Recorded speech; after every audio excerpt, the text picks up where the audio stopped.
नमस्कार मंडळी, सध्या आपण आहोत कनेरी मठ येथे भरवण्यात येणाऱ्या देशी गो प्रदर्शनामध्ये आता आपण आहोत। तर या प्रदर्शनामध्ये सगळ्यात आकर्षण ठरणारा आता एक बैल आहे, तर तो बैल आहे जत तालुक्यातील उमराणी येथून आलेल्या चन्नाप्पा अण्णाप्पा आवटी यांचा हा सोन्या बैल आहे।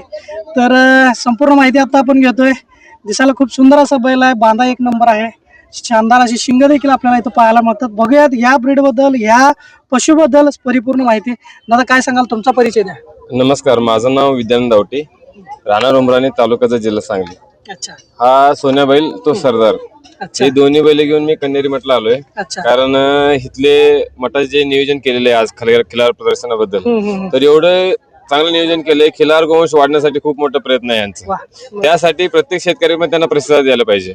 आपले जनावर इथे आणले ना, आपले जनावर घरी बांधून काही चार लोक बघणार नाही, पण बाहेरचे लोक आले, शेतकरी आले, लहान बाळ आले, मोठे लोक आले, त्यांना एक प्रकारचा अभिमान वाटला पाहिजे, बाबा महाराष्ट्रात तो महाराष्ट्र शान म्हणजे खिलार आहे, बरोबर, खिलार सांभाळच पाहिजे। अगदी बरोबर आहे। काय सांगाल सोन्या बैलाबद्दल?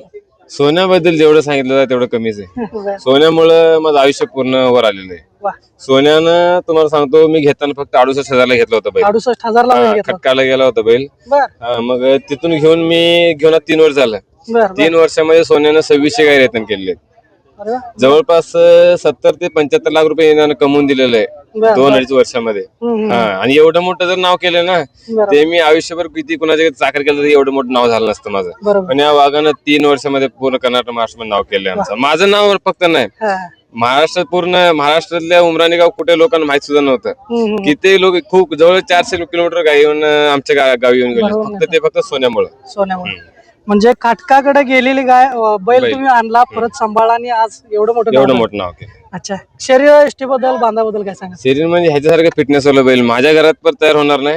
आता तुम्ही एवढं सगळं प्रदेशामध्ये फिरताय, सगळ्यांचे बैल चांगले आहेत, पण सगळ्यांच्या बैलामध्ये आणि ह्या बैलामध्ये फिटनेस मध्ये फरक येतात। माझ्या मध्ये त्या बैलामध्ये ह्या बैलामध्ये विचार करा, ह्याच्या फिटनेसच्या बाबतीत ह्या बैलाचं नाद करू शकत नाही। त्याला काही दिवस व्यायाम नाही, काय नाही, हा निवांत खाऊन पिऊन निवांत घरी असतो, तरी पण ह्याचा फिटनेस असा आहे। आणि वासराला सुद्धा तुम्ही साधं कितीतरी गावरान गाई जर लावली का नाही, त्याचं वासर 40-50 आलं 3 महिन्यामध्ये।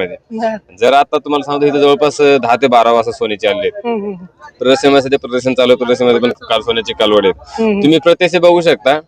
आता सोन्याची कालवडी किती हवा करतील तर तुम्हाला तुमच्या समोर दिसणार आहे आता। आता माझ्या वेळेचं कौतुक मी नाही सांगणार, पण 4 लोक तुम्हाला तिथे जातात प्रदर्शनामध्ये, त्याचे वासर नंबर झाले ना, तर माझ्यापेक्षा तो शेतकरी किती खुश होईल ते महत्वाचं आहे। काय सांगाल याच्या हाईट बद्दल? हाईट 6.5 फूट आहे, लांबी 9.5 फूट आहे बैल।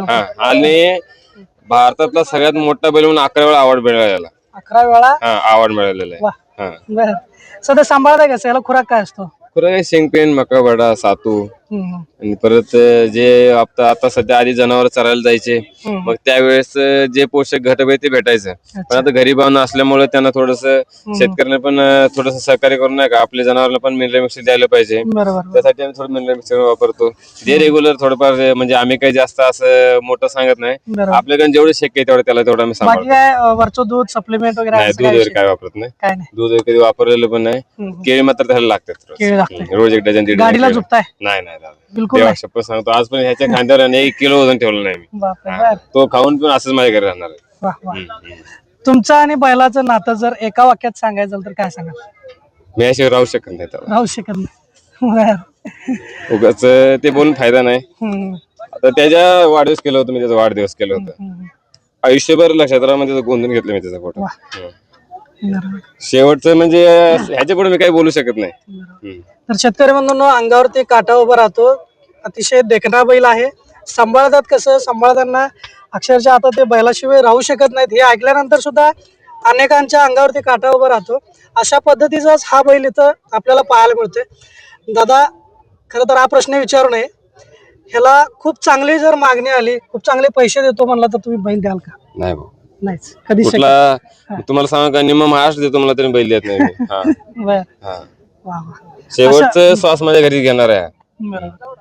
आता दाताला किती? जुळून 2 वर्ष झाले। तर शेतकरी बंधूंनो, ही आहे सोन्या बैलाची खासियत। त्याचे मालक जे आहेत ते अशा पद्धतीनं बैल सांभाळतात, खरंच जीव ओवाळून टाकावा अशा पद्धतीचा हा बैल आहे, आणि त्याचे मालक सुद्धा अशा पद्धतीने याची निगराणी करतात, आणि म्हणूनच हा आजच्या प्रदर्शनात सुद्धा एक आकर्षक बैल ठरतो। दादा धन्यवाद तुम्ही दिलेल्या माहितीबद्दल। धन्यवाद।